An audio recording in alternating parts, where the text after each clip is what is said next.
In this guide, I'm going to show you how you can pick up weekly and side missions in the Division Resurgence.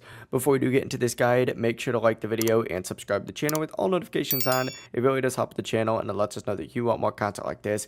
We'd greatly appreciate it. And if at any point throughout this guide you had any questions, just ask them down in the comment section below and we could help you out further. I'm going to be doing my best to reply to every single comment down there. But to do this, you actually need to open up your map. So select the map icon up in the top left corner. It's going to take you to a page that looks like this. And you need to go over to the mission panel section over on the right hand side. So tab over there, and once you're in here for side missions, you just have to scroll over to the side missions tab, which is the third little tab on here right now. Select one, hit track, and you can start that. For weekly missions, you simply need to open up the weekly mission section just like so, and it's the exact same thing. You just hit go to see where to complete them, and once again, you track them, go to them, and then of course complete the objective. And that really is the entire process. If you guys had any questions, just ask them down in the comment section below and we can help you out further. I'm going to be doing my best to reply to every single comment down there. Before you do leave this guide, make sure to like the video and subscribe to the channel with all notifications on. It really does help us out and lets us know that you want more content like this. We'd greatly appreciate it.